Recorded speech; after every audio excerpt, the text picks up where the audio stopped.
start using paratroopers. Now, the reason you're going to want to start using them is because when you can drop them on a flag, you can get the jump on the enemy, as you're about to see. Now, the reason this is important is because the faster you land a land site, the faster you're able to start taking flags, which allows you to start taking control. Now, this is the map Mountain Cliff, or Mountain Range, I believe. Now, the reason this one is quite important is because if you can get the central piece, you have a way higher chance to be able to take all the surrounding areas. Now, if you're going to parachute yourself, I'm going to recommend a shotgun, because it's extremely fast, very powerful, and helps out a lot. And we are on to the next. So this is just a quick little tip. If they don't give you mending, you're gonna want to place down a little bit of TNT, just a little bit to show a bit of violence, and maybe they'll, give you mending in the future. Now, you're gonna want to do this every time that they don't give you mending, because the more you do it, the more they'll fear you, and the higher chance of them giving you mending. Now, you're gonna want to place down a good sum of TNT, and then make sure to take out the iron golem, because that thing will be pretty mad. And just make sure not to hurt the camel. And right about now, you're going to want to start thinking about eradicating them. Simply because they still haven't given you mending. And there you go. That's how to eradicate the villagers if they don't give you mending. John is a man of focus. He is a man of will. He is a man of violence. The fact is if you imagine they killed your dog, think about it. What do you think about it? You're gonna hunt every single one of them down. You're gonna use shotgun, ARs, pistol. You'll headshot the gingerbreads. Headshot Peter Griffin.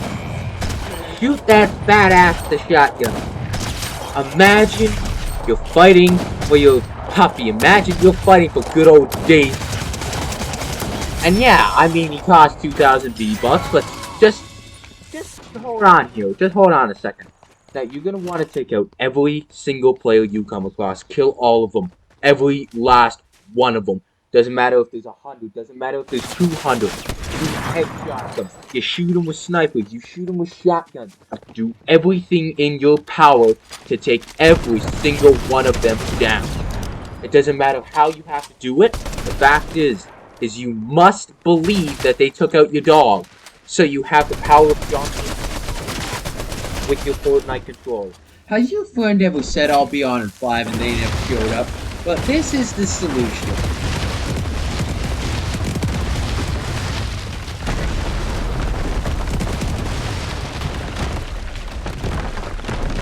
Also, there's a really good chance he'll hate you for the rest of his life because this took 2 hours to build. So, use it at your own risk. Using the Lord of the Mountain, if you put a fruit into the bottom of the trees, it will show all of the caves with those blue lines all around the region. Now, this is extremely helpful for finding bubble frogs, because once you get into the caves, your Sensor Plus will be able to help find them. Now, you can pick up the apple or whatever afterwards, but you can leave it if you like to, but that is obviously your choice. So, that's how to use the Lord of the Mountain. Now, this is the simplest kind of box bomb, or wind bomb if you want to call it, and it's super easy to set up, and it blows you across the map, so use it to get off the plateau in the early. So you're going to want to end up using the laser on the Guardians, because the fact is it absolutely shreds them. Like, it destroys them like no other. And you're about to see something wild with this thing, because it can kill everything and anything in a matter of seconds. Like, it touches the Guardian, boom, it's dead. Like, it just wiped out like 10 or 20 of them in a couple of seconds. So you're going to want to start using the map, because the map is extremely helpful in a lot of ways. The main way is the fact that it allows you to plan ahead and kind of figure out where you want to go, and then it helps you end up on the place where you want to go, because you know where you're going with the paths and everything. and it can lead to some pretty good roles, such as a versus space.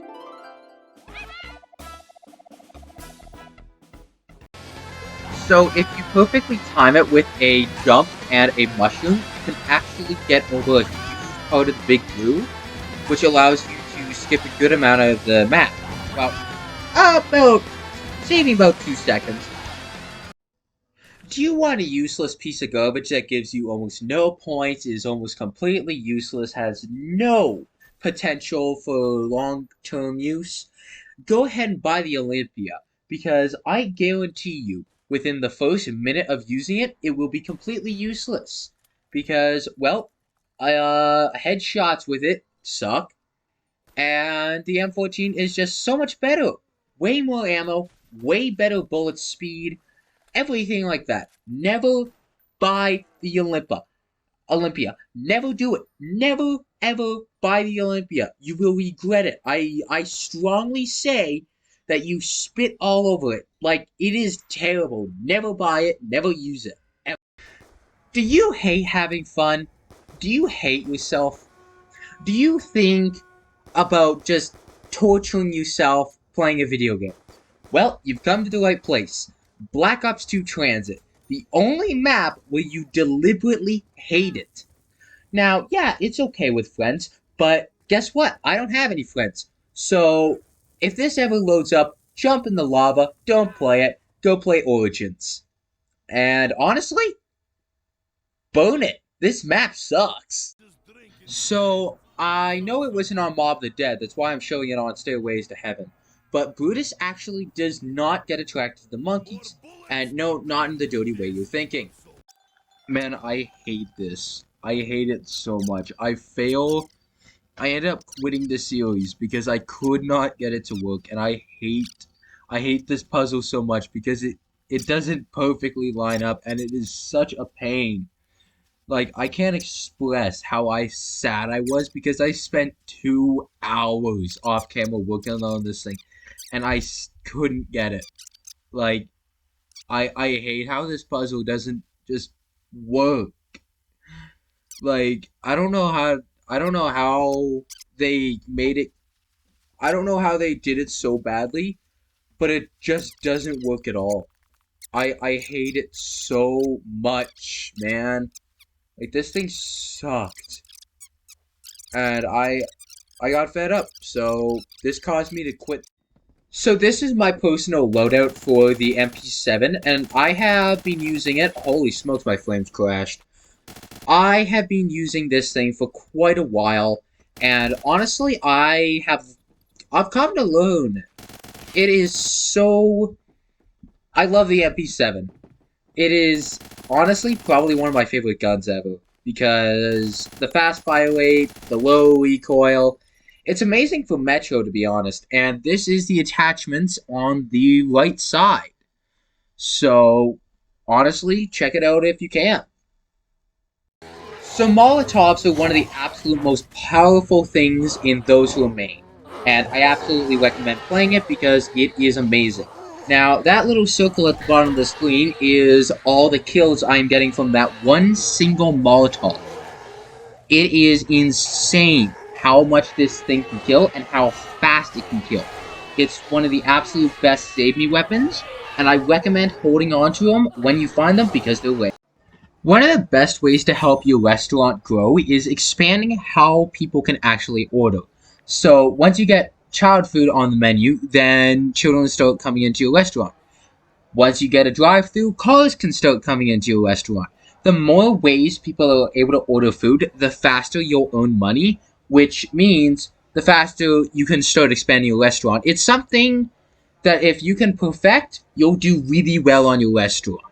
And hiring enough staff is extremely important, and having them turn on shifts also helps so much with them leveling up, because if everyone's happy, then you get a better rating, which means everyone will come to your restaurant. And honestly, I enjoy this game, and I do play it a bit in my free time. Let's move on to the next tip. I found out about this wall glitch because I ended up getting myself trapped in this room. As you can see, I can't kill all these zombies because I am using a Kar 98K.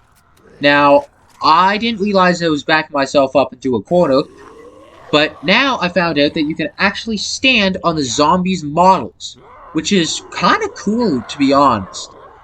Now, the one thing this thing doesn't protect you from is Jeremy, because Jeremy won't die.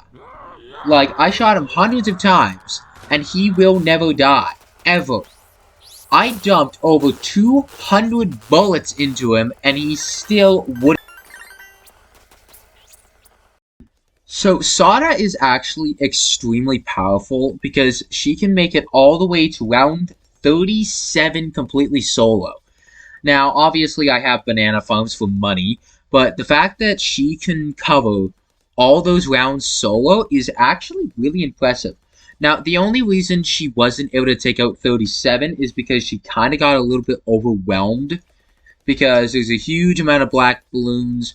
Well, she's able to finish 37, but she's not able to, like, finish 38. So this is why I probably should never have a license, and I'm just gonna let my driving speak for itself.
Always, now you do only get it at the end of the game, but always use the Kraken when you can get the chance because it is so cool. And honestly, I miss Johnny Depp playing Captain Jack Sparrow.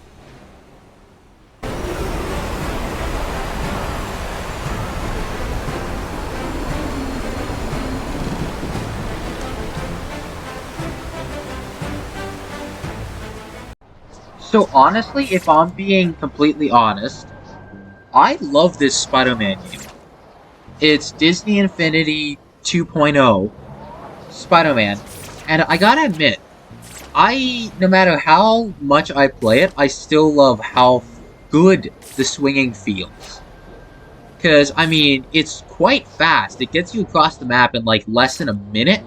And, I mean, the map isn't, like, huge or anything. But I love this game so much. So, when you zoom in using Shift, it allows you to be quite a lot more accurate with your shots, which is quite important when you're Han Solo because 90% of what you're fighting with is your gun. So if you're actually able to aim in, it helps a huge amount with combat. So the one massive weakness the gun systems have is the fact that they cannot shoot through roofs, which means a little Hobbit shield can stand here perfectly okay and not die from this. Which is really interesting because there's 50 of those guys and one of these, so I'm surprised. So thank you guys for watching the full video, and thank you for getting me to 300 subscribers this year. You know what? Screw the script. The fact is I never thought I'd get this far on YouTube. And I really have to thank all of you guys who have liked and subscribed and watched all the content throughout this year. You guys have made it possible to get this far on YouTube. And honestly, my New Year's resolutions are going to be being more social, you know, like hanging out with friends, chatting to them more often, being more honest with myself. Like, hey, I know this isn't, you know, a great idea, but let's do it. I mean, everyone lives once, might as well make it worth living. And if you guys want to drop your resolution, like your New Year's resolutions down in the comments, you can do so, absolutely. I reply to every comment. But my main three are be more social, go to the gym more often, and get my school grades up. Now, the thing is go outside, look at the stars. Like where I am, it's already pitch black because that's Canada for you. But the fact is, go outside, look at the stars, enjoy the snow if you're lucky enough to have it, which I'm unfortunately not lucky enough. But the fact is you only live once. You're not gonna get to see the earth again. So spend your life having a good time. Enjoy life. Spend time with your family and friends. The fact is the reason the years are going by so fast is because I think we're mostly all alone. Like a lot of us don't have the same kind of people connections we used to. So I recommend to everybody say hi to an old friend. Say something nice to somebody, improve someone's day, and just live life to the fullest because it's better to live for something than to die for nothing. And the fact is we all have something that we are not wanting to do yet, you know, but go out and do it. If you don't do something, it's not going to get done. So take initiative, have a great year, and I can't wait to start posting again because I've been quite busy making this video. Thank you for watching. Make sure to subscribe and go tell your friend hi. Have a good day.